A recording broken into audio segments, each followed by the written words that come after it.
Hello बच्चों, क्या हाल चाल। हम लोग क्लास 12 फिजिक्स पढ़ रहे थे बच्चों। हम लोगों ने एक घास के अनुप्रयोग के बारे में हम लोगों ने पढ़ना चालू कर दिया था। तो आइए आज हम लोग उससे के आगे उसका दूसरा और तीसरा डेरिवेशन देखते हैं, अनुप्रयोग पढ़ते हैं। तो बच्चों आज जो टॉपिक है बहुत काम का है और इस सारे कंसेप्ट आपको क्लियर रखना है। यहाँ से आपको एग्जाम वगैरह में, कम्पिटेटिव एग्जाम में क्वेश्चन आते हैं। 100% आपको कुछ न कुछ मिलेंगे। आज के टॉपिक जो हम पढ़ा रहे हैं बहुत काम पढ़ा रहे हैं बच्चों।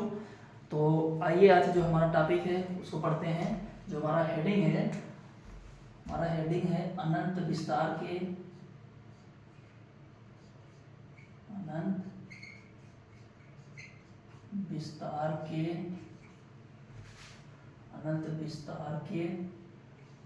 आवेशित अचालक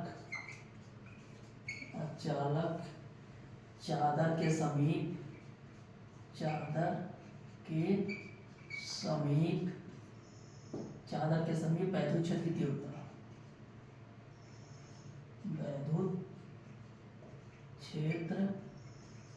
की तीव्रता। ठीक है बच्चों, जो हेडिंग है आज की, जो हमारा दूसरा अनुप्रयोग हम लोग पढ़ रहे हैं, किसका पढ़ रहे हैं? अनंत विस्तार के आवेशित अचालक चादर के समीप वैद्युत क्षेत्र की तीव्रता के बारे में हम पढ़ेंगे। पहले आइए हम लोग ग्राफ समझते हैं बच्चों। इस तरह से हम एक पहले फिगर बनाते हैं।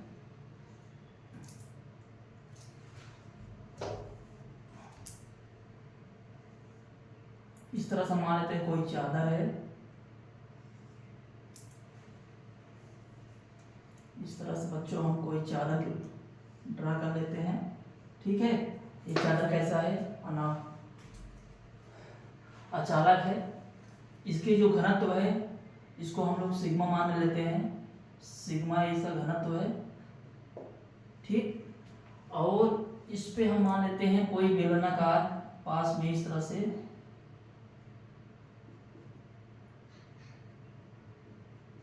बेलनाकार कोई एक गसीयन पृष्ठ मान लेते हैं। इधर भी एक हम क्या कर लेते हैं, इस प्रकार से हम एक बेलनाकार गसीयन पृष्ठ खींच लेंगे। ठीक है, और इसको इस तरह से हम लोग मिला देंगे बच्चों। इसको इस तरह से ले जाएंगे। ठीक है, इस पे इस तरह से प्लस वगैरह बना लेंगे, इस पे इस तरह से बना लेंगे। ठीक, इस पे इसकी जो दिशा होगी n का है, इसका जो क्षेत्रफल होगा ds, इस पे वैद्युत क्षेत्र की तीव्रता होगी, इस तरह होगी। या कोई चादर है, इस प्रकार से हम इसको प्लस प्लस कर ले रहे हैं। और ठीक है, और इस पे भी क्या कर रहा है, इसकी जो वैद्युत क्षेत्र की तीव्रता होगी इस तरफ होगी। ठीक, इस प्रकार से हमें इसको ग्राफ को बना लेते हैं।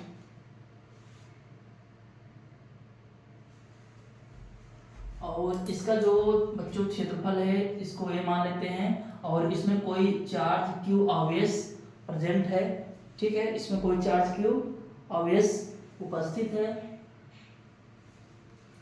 ठीक है बच्चों, तो इसमें कोई चार्ज q आवेश उपस्थित है। इसका भी क्षेत्रफल a होगा। इसकी भी दिशा n इधर होगी, इसकी भी दिशा वैद्युत क्षेत्र तीव्रता इस तरफ होगी, और इसका जो दिशा होगा इस तरफ होगा। ठीक है, इसमें कोई चालक। तो अब इसका हम लोग गणना करेंगे। गणना करते हैं बच्चों। हम यहाँ से क्या देखते हैं, हमने एक आवेशित चादर हम लोग क्या कर लिया है, अचालक कोई चादर है इस तरह से ड्रा कर लिया है। और हमने इसके पास में इस चादर पे हमने मान लिया है कोई आवेश q प्रेजेंट है। और इस पे हमने एक क्षेत्रफल ds लिया है। और इस चादर के समीप हमने दो गसीयन पृष्ठ खींच लिया है, जिसका क्षेत्रफल a मानते हैं और इसका भी a है। इस पे जो वैद्युत क्षेत्र की दिशा है इसके लंबवत होगी, और इसकी जो दिशा भी होगी इस प्रकार से लंबवत होगी। इस तरह से हमने ग्राफ में ड्रा कर दिया है बच्चों।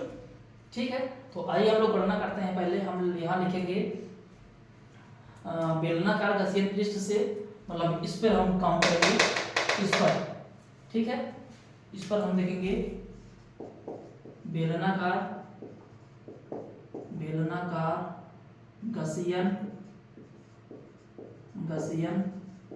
पृष्ठ से गुजरने वाला फ्लक्स,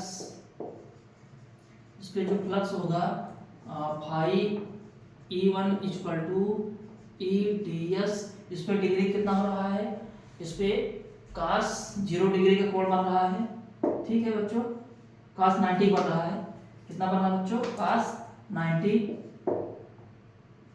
कितना बन रहा है, cos 90 डिग्री बन रहा है। किसकी, गॉसियन पृष्ठ से गुजरने वाला, ठीक है, गॉसियन पृष्ठ से गुजरने वाला वक्र पृष्ठ से, ठीक है, गॉसियन पृष्ठ के वक्र पृष्ठ से गुजरने वाला जो फ्लक्स होगा EDS cos 90 के बीच जो कोण बनेगा 90 डिग्री बनेगा, तो इसमें जो फाई E1 हो जाएगा बच्चों, ये हो जाएगा हमारा कितना, 0, ठीक है, क्योंकि cos 90 का मान 0 होता है, मल्टीप्लाई करते हैं तो 0 आ जाएगा इसका वैल्यू। अब हम क्या करेंगे बच्चों, अब हम देखते हैं, अब अनुप्रस्थ वक्र पृष्ठ के अनुप्रस्थ से जो गुजरने वाला फ्लक्स है उसको हम काउंट करते हैं। तो अब हम यहाँ काउंट करेंगे बच्चों, अनुप्रस्थ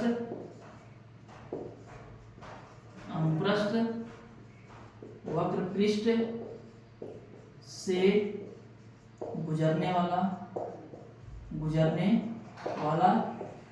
फ्लक्स, जो इससे पे फ्लक्स होगा बच्चों, किस पे, ये हमारा जो अनुप्रस्थ वक्र पृष्ठ से गुजरने वाला जो फ्लक्स होगा, इस पे फाई E2 मान लेंगे, इस पे जो हमारा बनेगा EA, इसका जो क्षेत्रफल है कितना है बच्चों, A है, EA cos 0 डिग्री, क्योंकि ये अनुप्रस्थ है, इस लाइन के पैरेलल है, तो पैरेलल है तो वहां पर जो डिग्री बन रहा है 0 डिग्री बन रहा है बच्चों, तो cos 0 डिग्री मान 1 होगा, प्लस दूसरे वाले पृष्ठ से हम क्या करेंगे, दूसरे वाले पृष्ठ निकालेंगे, तो EA cos 0 डिग्री, ठीक है, तो cos 0 का मान 1 होता है बच्चों, तो यहाँ पर d फाई 2 बराबर होगा EA प्लस EA, टोटल जो फ्लक्सों की संख्या आ जाएगी 2EA आ गया, ठीक है, इसको समीकरण 1 मान लेंगे, इक्वेशन 1 एंड इक्वेशन 2, ठीक है बच्चों। अब टोटल कुल फ्लक्स निकालेंगे, क्या करेंगे, कुल फ्लक्स, इसलिए कुल फ्लक्स होगी उसको हम काउंट करेंगे, तो यहाँ पे फाई E बराबर होगा phi E1 plus phi E2, तो यहाँ पे फाई E की जो मान आएगी बच्चों 0 प्लस 2EA, तो यहाँ पे जो फाई E का मान आएगा 2EA आ गया, इसको इक्वेशन नंबर 3 मान लेते हैं, ठीक है। अब हम क्या करेंगे, यहाँ से गॉस के प्रमेय से, अब हम लोग लेंगे यहाँ से गॉस के प्रमेय से, इसलिए गॉस के प्रमेय से हम क्या करेंगे, तो गॉस के प्रमेय जो बच्चा फार्मूला होता है फाई E इक्वल टू होता है Q अपान एप्सिलॉन नॉट, ठीक है, U इक्वल टू, अब इसको इक्वेशन नंबर हम क्या मान लेते हैं, 4 मान लेते हैं। इक्वेशन नंबर 4 में हम क्या करेंगे, फाई E की वैल्यू पुट कर देंगे, तो इसका जो वैल्यू आएगा बच्चों 2EA इक्वल टू कितना, Q अपान एप्सिलॉन नॉट, तो A इधर इसको मल्टीप्लाई करेंगे तो E इक्वल टू हो जाएगा Q upon 2A epsilon not, या इसको इस प्रकार से हम लिख सकते हैं E इक्वल टू हो जाएगा Q2 epsilon not into A, ठीक।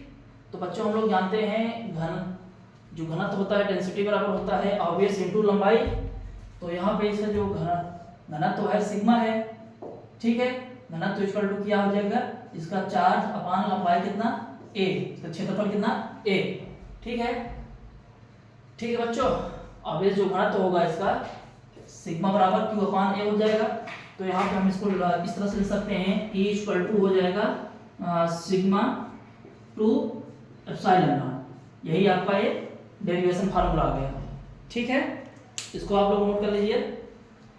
यहाँ से ये न्यूमेरिकल आपका डेरिवेशन आ गया बच्चों, इसको नोट करिए दोस्त, इसको ग्राफ को समझना है। ठीक है, एक ग्राफ इसमें था, फिगर था, इसमें कोई आवेश क्यों उपस्थित है चादर में। ठीक है, तो इसका हम डेरिवेशन इस तरह से किए हैं, इसको आप नोट कर लीजिए, एक काम का था।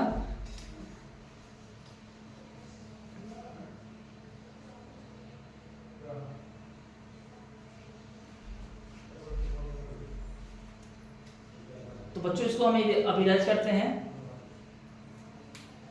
इसको हम इरेज करते हैं। अब इसके आगे हम दूसरा, इसको आप स्क्रीनशॉट ले लीजिए, आप एक बार रिवाइज करिएगा घर पे, समझ में आ जाएगा। अब इसके आगे हम दूसरा इसका अनुप्रयोग पढ़ते हैं, दास का दूसरा अनुप्रयोग पढ़ेंगे। अब हम क्या पढ़ते हैं बच्चों, अब हम पढ़ेंगे आवेशित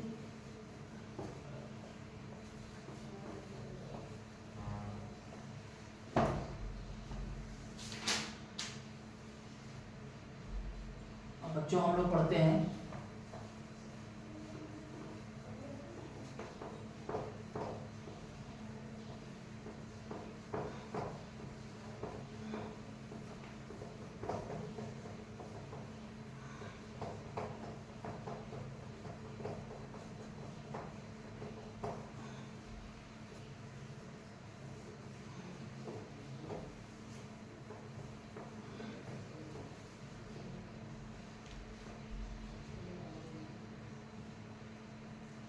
अब अगला हेडिंग जो बच्चों हमारा है, इसको है आवेशित चालक की प्लेट के समीप, आवेशित चालकी प्लेट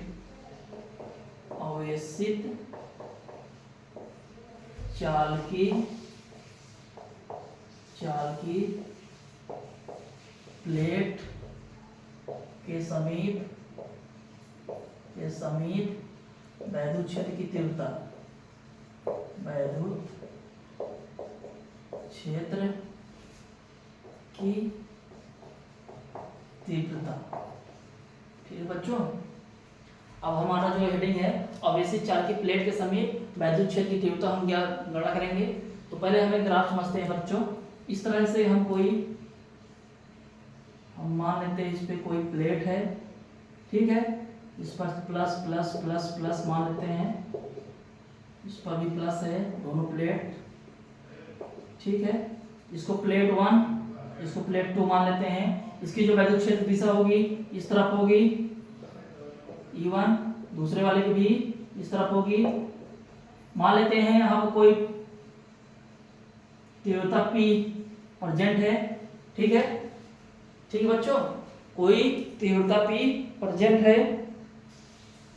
इसका जो घनत्व होगा बच्चों प्लस सिग्मा मान लेते हैं, इसका भी जो घनत्व होगा प्लस सिग्मा।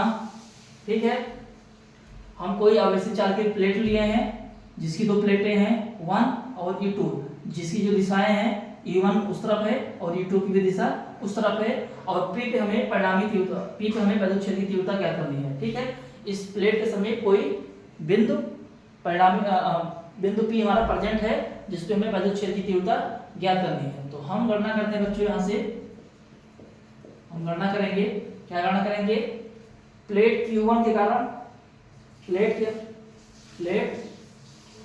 E1 के कारण P पर परिणामी तीव्रता। ठीक है, क्या ज्ञात करेंगे बच्चों, हम क्या करेंगे, पृष्ठ 1 के कारण पृष्ठ 1 के कारण P पर तीव्रता। ठीक है, किसके कारण, पृष्ठ 1 के कारण P पर तीव्रता ज्ञात करते हैं। तो यहाँ पे जो इसका आएगा E इक्वल टू क्या आ जाएगा बच्चों, सिग्मा, इसका जो घनत्व है क्या आ जाएगा, सिग्मा अपान 2 एप्सिलॉन नॉट। ठीक है, 2 एप्सिलॉन नॉट, इक्वेशन इसको 1 मान लेंगे। अब इसी प्रकार से हम क्या लिखेंगे, इसलिए इसी प्रकार पृष्ठ 2 के कारण P पर तीव्रता। ठीक है, इसी प्रकार हम क्या करेंगे, पृष्ठ 2 के कारण P पर तीव्रता निकालेंगे। तो इसका जो E1 E2 ये जो होगा इसका सिग्मा 2 एप्सिलॉन नॉट, ये सब इक्वेशन 1, ठीक है, इक्वेशन 1 एंड 2।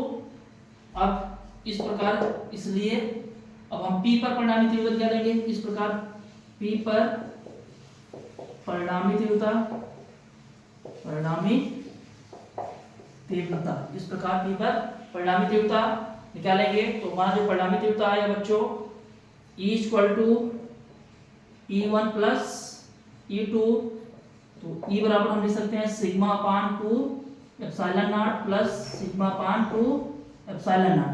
बच्चों यहाँ पे हर और अंश हमारा क्या है, बराबर है, तो अब ये क्या हो जाएगा, जुड़ जाएगा। तो यहाँ पर आ जाएगा बच्चों E इक्वल टू